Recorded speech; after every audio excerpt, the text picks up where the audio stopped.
HSC 2026 শিক্ষার্থীরা এবার যারা তোমরা পরীক্ষা দিবা, তোমাদের ক্ষেত্রে একটা চিরন্তন সত্য কথা হচ্ছে গিয়ে তোমরা বেশিরভাগ স্টুডেন্ট আমি যা দেখেছি তারা গাইড বই কিনে নেয়, মেইন বই কিনে নেয় তেমন। অনেকে মেইন বই কিনলেও গাইড বই কিনে নেয়। অনেকে কি করে শিট বা সাজেশন ফলো করতেছে মানে হয় প্রিন্ট করে অথবা মোবাইলে। কিন্তু বাস্তবিক অর্থে একটা জিনিস মনে রাখবা যে ভালো রেজাল্টের জন্য অবশ্যই তোমার বই রেখে পড়তে হবে। তুমি যদি শিট পড়ো বা যাই পড়ো মনে রাখো মোবাইলে পড়াশোনা হয় না। তোমরা যদি কোনো একটা শিট ডাউনলোড করো তাহলে সেটাকে তোমরা প্রিন্ট করে পাতার মধ্যে আনো। আনার পরে তোমরা পড়াশোনা করো। ভালো রেজাল্ট পাওয়ার জন্য তোমাদেরকে অবশ্যই বইয়ে পড়তে হবে। মোবাইলে পড়াশোনা করা মানে করলে যে তুমি ভালো রেজাল্ট করবা সেটা ভুল ধারণা।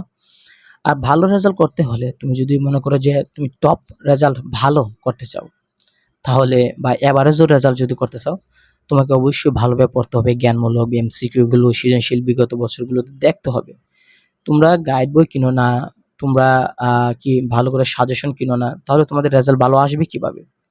শোনো, সামারি পইড়া বা মোটিভেশন পেয়ে পড়াশোনা করলে হয় না, পড়তে হবে।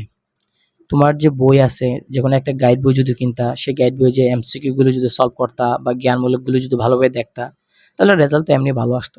গাইড বই না কিনলে শিট যদি তুমি ডাউনলোড করে যদি শিট পাতায় যদি না আনো, মোবাইলে রেখে পড়লে তোমাদের রেজাল্ট কি ভালো আসবে? তাই তোমাদের এই সর্বশেষ প্রস্তুতিমূলক জন্য মানে যেহেতু তোমাদের পরীক্ষা সামনে চলে আসতেছে, তোমাদের উচিত যাই পড়ো এখন টপ লেভেলে কোনো একটা সাজেশন তোমরা ডাউনলোড করো, প্রিন্ট করে সেটা আয়না পড়াশোনা করো। শর্টকাট অবলম্বন করো। দেখো যারা এখন সব পড়বে, যারা সারা বছর পড়ে নাই এখন সব পড়লে তোমাদের রেজাল্ট ভালো আসবে না। তোমার এখন উচিত শর্টকাট সাজেশন ফলো করা, টিপস নেওয়া। একটা পড়লে যেন 50 টা হয়ে যায়, যেমন একটা প্যারাগ্রাফ পড়লে যেন 50 টা প্যারাগ্রাফ হয়ে যায়, সেটা তোমরা ফলো করো। অন্ততপক্ষে 60-70 মার্ক যেন ইজিতে পেতে পারো অল্প পরিশ্রমে, সেটা ফলো করো। ঠিক আছে? একটু বুদ্ধি খাটিয়ে শর্টকাট টেকনিক এই মুহূর্তে তোমাদের অবলম্বন করা উচিত, যারা দুর্বল, যারা পড়াশোনা করে নাই তাদের জন্য।